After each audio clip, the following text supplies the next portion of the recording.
So, and just to let you know, Lewis, I mean, there are a couple of, there are a couple of options that I'm going to present for you, and then there's the thing that you choose to do, which could be those or something else entirely different.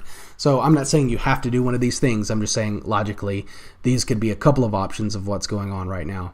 Now, the woman no longer seems to pose a threat, so you think. But that is one option, is to continue that assault.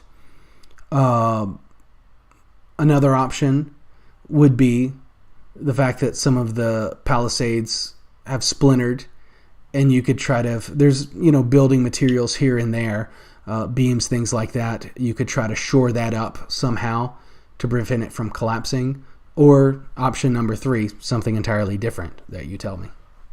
I would like to use my plot point to have Neom the Untold divinely intervene right now and back up, kind of protect, stop that gate from breaking in. I want that to happen.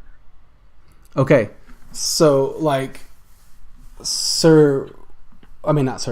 Wallace, just in the midst of this dire situation, not really I would start playing my bone pipes. Yeah. For him to appear. All right. So you're just kind of, trying to channel the divine and just hoping for a bit of intercession. Is that what's going on? All right. Yeah. And then just for shoring up the palisades, making sure they don't collapse. Pretty much. Sure. All right. Tell me what that looks like. So as I've kind of ran away, this is probably the first time that any of you have ever seen Wallace genuinely fearful of his life. He's pretty much this is an act of desperation essentially, and you can see him kind of trembling as he brings the bone pipes up to his mouth, and he starts to play the same song that you have kind of heard him play, but it's a lot louder. It's amplified, and you can see, for anyone looking at him, that the chrysalis that's around his neck, it starts to glow with this kind of purplish energy as it kind of starts to shoot out of him. You can seem like Harry Potter when they protect Hogwarts, and there's a big force field in that around Hogwarts. It's like that, but it's this purple energy that kind of defends our area. All my hard work cracking those palisades. All right. Now, Kristen. Yeah. What's the complication on this?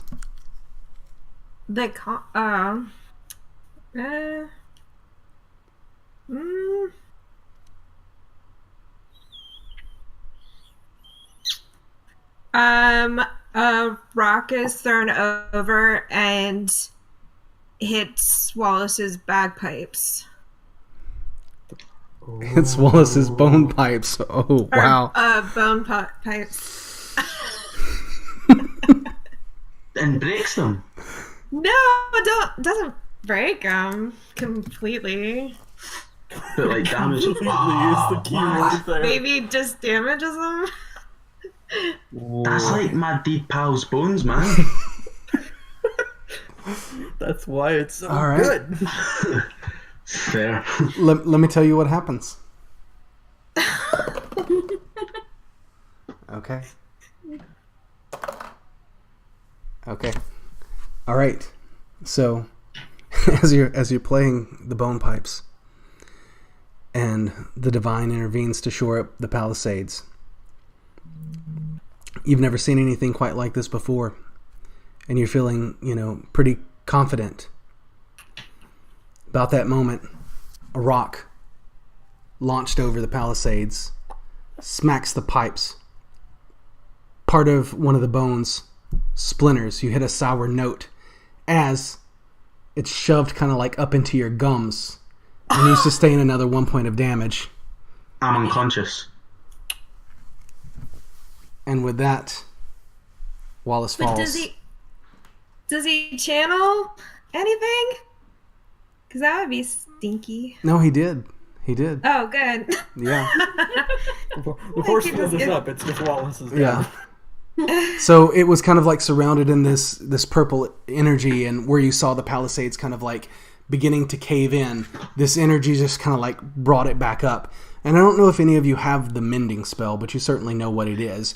And you see where the wood was splintered begin to kind of like mend itself and hold in place. And that's about the moment where Wallace is... The bone's like lodged in my nose. Like, it's like went up my nose and like... All right. That's brutal. Okay. Now, who's next? So that was Wallace's turn. That was Wallace's turn. Win is up. All right, Win. All right. So much just happened. Oh my god.